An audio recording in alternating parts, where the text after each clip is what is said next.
Friends, ಎಲ್ಲರಿಗೂ ನಮಸ್ಕಾರ. ಎಲ್ಲರೂ ಹೇಗಿದ್ದೀರಾ? ಎಲ್ಲರೂ ಚೆನ್ನಾಗಿದ್ದೀರಾ ಅನ್ಕೊತೀನಿ. ನಾನು ಕೂಡ ತುಂಬ ಚೆನ್ನಾಗಿದ್ದೀನಿ. ಬನ್ನಿ, ಇವತ್ತು ಮುದ್ದೆ ಸೊಪ್ಪು ಸಾರು ಮಾಡೋಣ. ಎಷ್ಟು ಚೆನ್ನಾಗಿರುತ್ತೆ ಮೆಂತ್ಯ ಸೊಪ್ಪು ಸಾರು, ಮುದ್ದೆಗೆ ಸೂಪರಾಗಿರುತ್ತೆ. ಯಾವ ಥರ ಮಾಡೋದು ಅಂತ ನೋಡೋಣ ಬನ್ನಿ. ಆರೋಗ್ಯಕ್ಕೆ ಕೂಡ ತುಂಬ ಒಳ್ಳೆಯದು. ನೋಡೋಕ್ಕಿಂತ ಮುಂಚೆ ನಮ್ಮ ಚಾನಲ್ ಯಾರೆಲ್ಲ ಸಬ್ಸ್ಕ್ರೈಬ್ ಮಾಡ್ಕೊಂಡಿಲ್ಲ, ಸಬ್ಸ್ಕ್ರೈಬ್ ಮಾಡಿಕೊಂಡು ನೋಡಿ ಪ್ಲೀಸ್. ಹಾಗೆ ಬೆಲ್ ಐಕನ್ನು ಒತ್ತಿ, ಹಾಗೆ ಒಂದು ಲೈಕ್ ಮಾಡಿ. ರೆಸಿಪಿ ಅನಿಸಿಕೆ ಏನು ಅಂತ ನಮಗೆ ಕಮೆಂಟ್ ಮಾಡಿ ಹೇಳಿ. ಬನ್ನಿ, ಇವಾಗ ಯಾವ ಥರ ಸೊಪ್ಪು ಸಾರು ಮಾಡೋದು ಅಂತ ನೋಡೋಣ. ನೋಡಿ, ನಾನಿಲ್ಲಿ ಒಂದು ಕಟ್ಟು ಮೆಂತ್ಯನ ಕಟ್ ಮಾಡಿ ಇಟ್ಕೊಂಡಿದ್ದೀನಿ. ಮೆಂತ್ಯ ಸೊಪ್ಪು ಕಟ್ ಮಾಡಿ ಇಟ್ಕೊಂಡಿದ್ದೀನಿ. ಹಾಗೆ ಒಂದು ಈರುಳ್ಳಿನ ಕಟ್ ಮಾಡಿ ಇಟ್ಕೊಂಡಿದ್ದೀನಿ. ಒಂದು ಟೊಮೊಟೊನ ಕಟ್ ಮಾಡಿ ಇಟ್ಕೊಂಡಿದ್ದೀನಿ. 2 ಟೊಮೊಟೊ ತೊಗೊಂಡಿದ್ದೀನಿ. 2 ಟೊಮೊಟೊನ ಕಟ್ ಮಾಡಿ ಇಟ್ಟಿದ್ದೀನಿ. ಇಲ್ಲಿ ತೊಗರಿಬೇಳೆ ತೊಗೊಂಡಿದ್ದೀನಿ. ಇಲ್ಲೊಂದು 10-15 ನಾನು ಹಸಿಮೆಣಸಿನ್ಕಾಯಿನ ತೊಗೊಂಡಿದ್ದೀನಿ. ಖಾರ ಕಮ್ಮಿ ಇದೆ ಅಂತ. ನೀವು ಖಾರ ಜಾಸ್ತಿ ಇದ್ದರೆ ಕಮ್ಮಿ ಹಾಕ್ಕೊಳ್ಳಿ. ಇಲ್ಲೊಂದು ಗಡ್ಡೆ ಬೆಳ್ಳುಳ್ಳಿನ ಸುಲಿದು ಇಟ್ಕೊಂಡಿದ್ದೀನಿ. ಇಲ್ಲಿ ನೋಡಿ, ನೀರು ಕಾಯಕ್ಕೆ ಇಟ್ಟಿದ್ದೆ. ನಾನು ಬೇಳೆನ ಹಾಕ್ತಾಯಿದ್ದೀನಿ. ಈಗ ಹಸಿಮೆಣಸಿನ್ಕಾಯಿನ ಹಾಕ್ಕೋಬೇಕು. ಆಮೇಲೆ ಟೊಮೊಟೊ, ಆಮೇಲೆ ಈರುಳ್ಳಿ, ಬೆಳ್ಳುಳ್ಳಿ ಕೂಡ ಇವಾಗಲೇ ಹಾಕ್ಕೋಬೇಕು. ಟೇಸ್ಟು ಸೂಪರಾಗಿರುತ್ತೆ ಸಾಂಬಾರ್ದು. ನೋಡಿ, ಮೆಂತ್ಯ ಸೊಪ್ಪು ಇದರ ಮೇಲೆ ಹಾಕಬೇಕೀಗ. ಎಲ್ಲ ಹಾಕ್ಕೊಂಡ್ಮೇಲೆ ಲಾಸ್ಟಲ್ಲಿ ನಾವು ಮೆಂತ್ಯ ಸೊಪ್ಪು ಹಾಕಬೇಕು. ನೋಡಿ, ಎಲ್ಲ ಆದಮೇಲೆ ಸ್ವಲ್ಪ ಎಣ್ಣೆನ ಹಾಕ್ಕೋಬೇಕು. ಹಾಗೆ ಸ್ವಲ್ಪ ಅರಿಶಿನ ಪುಡಿನ ಹಾಕ್ಕೋಬೇಕು. ನೋಡಿ, ಇದ್ರ ಮೇಲೆ ನಾವು ಅರಿಶಿನ ಪುಡಿನ ಹಾಕ್ಕೊಳ್ಳೋಣ. ಇದು ಹಾಕೊಂಡ್ಮೇಲೆ ಒಂಚೂರು ಈ ಥರ ಮಿಕ್ಸ್ ಮಾಡ್ಕೋಬೇಕು.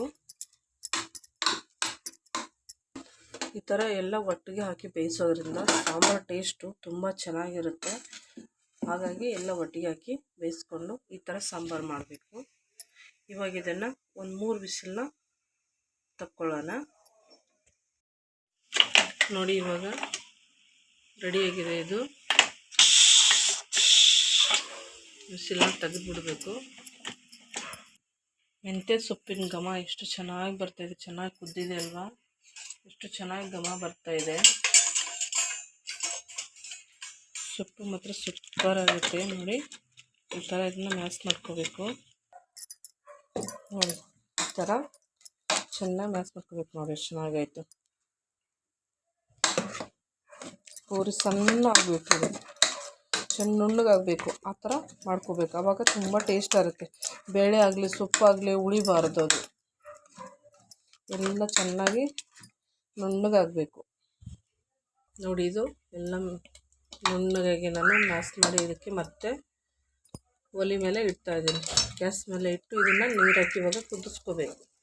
ನಮಗೆ ಎಷ್ಟು ಬೇಕು ನೋಡಿ, ಆ ಅಳತೆಯಲ್ಲಿ ನೀರು ಹಾಕ್ಕೊಂಡು ಇದನ್ನು ಕುದಿಸ್ಕೋಬೇಕು. ನೋಡಿ, ನಿಮ್ಮ ಚಪಾತಿಗೆ ರೊಟ್ಟಿಗೆಲ್ಲ ತಿನ್ನೋಕ್ಕೆ ಬೇಕಂದರೆ ಹಿಟ್ಟು ಗಟ್ಟಿ ಸಾಕಾಗುತ್ತೆ. ನಾನು ಅನ್ನಕ್ಕೆ ಮತ್ತು ಮುದ್ದೆಗೆ ಮಾಡೋದ್ರಿಂದ ನಾನು ಇನ್ನೊಂದು ಸ್ವಲ್ಪ ಇಲ್ಲಿ ನೀರು ಹಾಕ್ತಾಯಿದ್ದೀನಿ. ನೋಡಿ,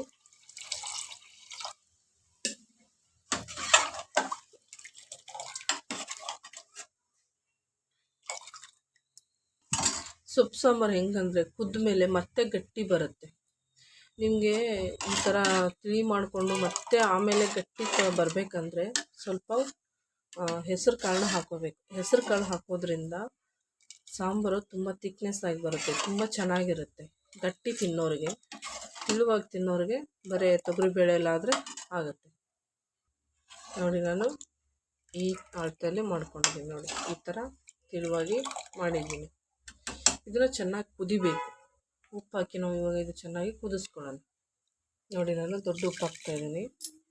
ರುಚಿ ಸ್ವಲ್ಪ ಚೆನ್ನಾಗಿರುತ್ತೆ ಅಂತ ದೊಡ್ಡ ಉಪ್ಪಿಂದು. ಅದಕ್ಕೆ ರುಚಿಗೆ ಎಷ್ಟು ಬೇಕೋ ಅಷ್ಟು ಉಪ್ಪನ್ನ ಹಾಕಿದ್ದೀನಿ. ಇವಾಗ ಇದನ್ನು ಚೆನ್ನಾಗಿ ನಾನು ಕುದಿಸ್ಕೊತೀನಿ. ನೋಡಿ, ಸಾಂಬಾರು ಚೆನ್ನಾಗಿ ಕುದೀತಾ ಇದೆ. ಈಗ ಕುದ್ದಾಗಿದೆ ಇದು. ಇವಾಗ ಇದು ರೆಡಿ ಆಯಿತು. ಇದು ಕೆಳಗಡೆ ಇಳಿಸ್ಕೊಳ್ಳೋಣ. ನೋಡಿ, ಇಲ್ಲಿ ಎಣ್ಣೆನ ಕಾದಿದೆ. ಸಾಸಿವೆನ ಹಾಕ್ತಾಯಿದ್ದೀನಿ. ಸಾಸಿವೆ ಚಟಪಟ ಅಂದಮೇಲೆ ನಾವು ಇವಾಗ ಬೆಳ್ಳುಳ್ಳಿನ ಹಾಕ್ಕೋಬೇಕು. ಇವಾಗ ಬೆಳ್ಳುಳ್ಳಿನ ಹಾಕ್ತಾಯಿದ್ದೀನಿ.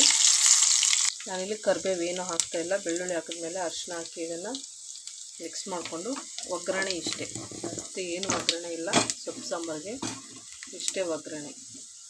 ನೋಡಿ, ಒಗ್ಗರಣೆ ರೆಡಿ ಆಯ್ತು. ಈಗ ಬೇಕಂದರೆ ಒಣಮೆಣಸಿನ್ಕಾಯಿ ಕೂಡ ಒಗ್ಗರಣೆಗೆ ಹಾಕ್ಕೋಬೋದು. ನಾನಿಲ್ಲಿ ಒಗ್ಗರಣೆಗೆ ಒಣಮೆಣಸಿನ್ಕಾಯಿ ಹಾಕ್ತಾಯಿಲ್ಲ. ಬರೀ ಬೆಳ್ಳುಳ್ಳಿ ಸಾಸಿವೆನ ಹಾಕಿ ಸಾಂಬಾರು ಒಗ್ಗರಣೆ ಮಾಡ್ತಾಯಿದ್ದೆ. ನೋಡಿ,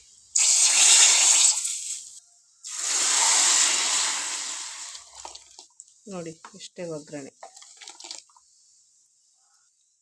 ಎಲ್ಲ ಆದಮೇಲೆ ಲಾಸ್ಟಲ್ಲಿ ಸ್ವಲ್ಪ ಕೊತ್ತಂಬರಿನ ಹಾಕ್ಕೊಂಬಿಡೋಣ.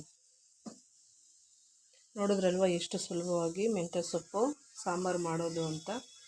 ತುಂಬ ಟೇಸ್ಟಾಗಿರುತ್ತೆ, ಚೆನ್ನಾಗಿ ಕೂಡ ಇರುತ್ತೆ. ಮುದ್ದೆಗೆ, ಚಪಾತಿಗೆ, ರೈಸ್ಗೆ, ರೊಟ್ಟಿಗೆ ತುಂಬ ಚೆನ್ನಾಗಿರುತ್ತೆ ಇದು.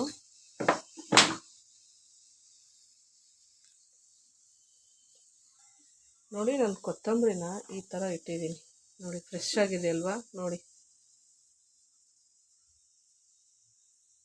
ಫ್ರೆಶ್ ಆಗಿ ಕಾಣಿಸ್ತಾ ಇದೆ ತಾನೆ. ಇದು 4-5 ದಿವಸ ಆಯ್ತು ಕೊತ್ತಂಬರಿ ತಗೊಬಂದು, ಎಷ್ಟು ಫ್ರೆಶ್ ಆಗಿದೆ ನೋಡಿ. ಅದಕ್ಕೆ ಕಾರಣ ನೋಡಿ, ಒಂದು ಡಬ್ಬದಲ್ಲಿ ನೀರು ಹಾಕಿ ಈ ಥರ ಇಟ್ಟರೆ ಕೊತ್ತಂಬರಿ ಫ್ರಿಜ್ಜಲ್ಲಿ ಇಡೋ ಅವಶ್ಯಕತೆ ಇಲ್ಲ. ನಾವು ಆಚೆ ಕೂಡ ಈ ಥರ ಫ್ರೆಶ್ ಆಗಿ ಇಟ್ಕೋಬೋದು. ನೀರಲ್ಲಿ ಈ ಥರ ಹಾಕಿ ಇಟ್ಬಿಡ್ಬೇಕು ನೋಡಿ, ಕೊತ್ತಂಬರಿ ಚೆನ್ನಾಗಿರುತ್ತೆ. ಸುಮಾರು ನೋಡಿ, ಸಾಂಬಾರು ಮುದ್ದೆ ರೆಡಿ. ಎಲ್ಲರಿಗೂ ಇಷ್ಟ ಆಯ್ತು ಅಂದ್ಕೊತೀನಿ. ಯಾರಿಗೆಲ್ಲ ಇಷ್ಟ ಆಯಿತು ನನಗೆ ಒಂದು ಲೈಕ್ ಕೊಡಿ, ನಮ್ಮ ಚಾನಲ್ನ ಇದೇ ಥರ ಸಪೋರ್ಟ್ ಮಾಡಿ. ಹಾಗೆ ಇದೇ ಥರ ಈಜಿ ರೆಸಿಪಿಗಾಗಿ ತುಳಜಾ ಅಡುಗೆ ಚಾನಲ್ನ ಸಬ್ಸ್ಕ್ರೈಬ್ ಮಾಡ್ಕೊಳ್ಳಿ. ಹಾಗೆ ಬೆಲ್ ಐಕನ್ನು ಒತ್ತಿ. ತುಂಬ ಚೆನ್ನಾಗಿ ಸಪೋರ್ಟ್ ಮಾಡ್ತಾಯಿದ್ದೀರಾ. ನಾನು ಸಪೋರ್ಟ್ ಮಾಡ್ತಾ ಇರೋರಿಗೆಲ್ಲ ತುಂಬ ಹೃದಯದ ಧನ್ಯವಾದಗಳು. ದಯವಿಟ್ಟು ಇದೇ ಥರ ಎಲ್ಲರೂ ನನಗೆ ಸಪೋರ್ಟ್ ಮಾಡಿ ಅಂತ ಕೇಳ್ಕೊತಾ ಇದ್ದೀನಿ. ಎಲ್ಲರೂ ಖುಷಿಯಿಂದ ಕಮೆಂಟ್ ಹಾಕ್ತಾಯಿದ್ದೀರಾ. ಯಾರೆಲ್ಲ ಕಮೆಂಟ್ಸ್ ಹಾಕಿದ್ದೀರಾ ಅವ್ರಿಗೆ ಕೂಡ ತುಂಬ ಹೃದಯದ ಧನ್ಯವಾದಗಳು. ಅದೇ ಥರ ನಮಗೆ ಕಮೆಂಟ್ ಹಾಕ್ತಾ ಯಾವ ರೆಸಿಪಿ ಬೇಕು ಅಂತ ಕೂಡ ನಮಗೆ ಕಮೆಂಟ್ ಮಾಡಿ ಹೇಳಿ, ನಾನು ಮಾಡೋಕ್ಕೆ ಟ್ರೈ ಮಾಡ್ತೀನಿ. ಇವತ್ತು ನೋಡಿದ್ರಲ್ಲ ಮೆಂತ್ಯ ಸೊಪ್ಪು ಸಾಂಬಾರು ಎಷ್ಟು ಸುಲಭವಾಗಿ ಟೇಸ್ಟಿಯಾಗಿ ಮಾಡ್ಬೋದು ಅಂತ. ಎಲ್ಲರಿಗೂ ಇಷ್ಟ ಆಯ್ತು ಅಂದ್ಕೊತೀನಿ. ವಿಡಿಯೋ ನೋಡೋದಕ್ಕಾಗಿ ಎಲ್ಲರಿಗೂ ಧನ್ಯವಾದಗಳು.